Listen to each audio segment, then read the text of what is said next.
Hello, I'm Rebecca Brown and I'm the head of Northwood College for Girls, and I am delighted to welcome you to the first NWC podcast.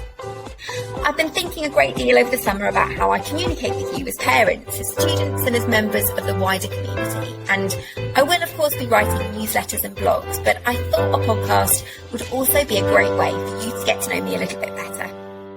Like many of you, I'm a busy parent and I love listening to a podcast in the kitchen while I prepare breakfast for the family, in the car on the way to work, or on my evening run. In future episodes, I'll be joined by members of my team to discuss aspects of education, but today it's just me. I hope that you find this rumination on achieving success as a team interesting. If you have any questions or comments, I would love to hear them.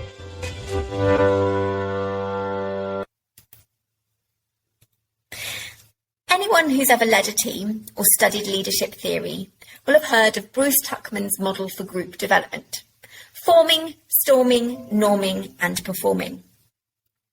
Back in 1965, Tuckman posited that these phases are all necessary and inevitable in order for any team to grow, to tackle challenges, to find solutions and to deliver results.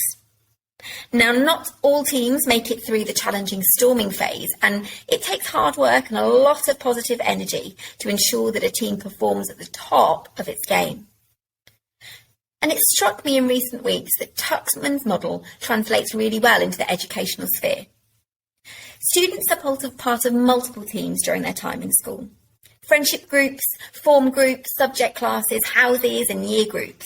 And it's the formation and successful development of these teams which I believe have a particularly significant impact on students achieving examinations, sporting, creative and personal successes. The outgoing Year 11 and Year 13 cohorts went through a great deal of turbulence together, weathering the storms of the global pandemic and missing out on the usual markers of school life, such as concerts and plays, sports fixtures and social events. And of course, they rode those waves of uncertainty regarding examinations and grading. How they responded to these challenges and emerged at the end of the 2 years has been directly impacted by the forming, storming, norming and performing success of their peer group teams. At this year's valedictory celebration, the head girl team read out a tribute to every single student in the year group, sharing the talents and the personal qualities of their peers. And in a conversation afterwards, Cheryl Giovanoni, who's the CEO of the GDST and was our valedictory keynote speaker, expressed her amazement at the way the girls spoke of one another with genuine love and pride.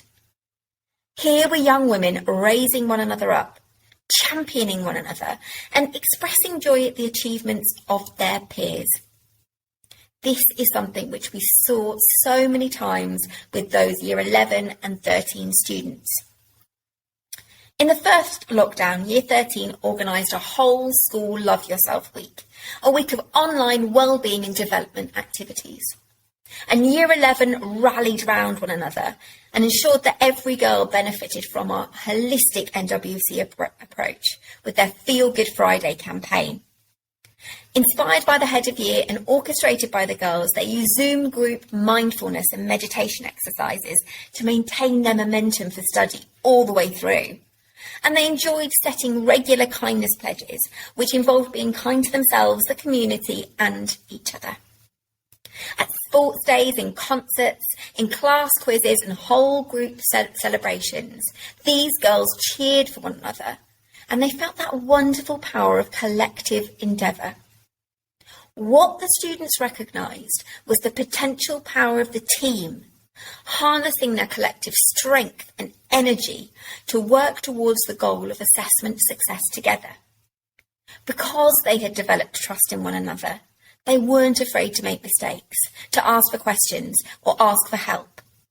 Because they were cheerleaders for one another, they absorbed and emitted positive can-do energy and developed an amazing growth mindset. All of this culminated by the end of their studies in a powerful, capable group of young women, fully cognizant of their strengths and ready to tackle assessments. And indeed, for those Year 13s, the world of higher education and, of course, the workplace beyond. And they were able to do so with confidence. We're really proud to say that this is what being an NWC girl is all about. And indeed, also what being a member of our NWC family as a member of staff, governor, alumna or a parent can mean.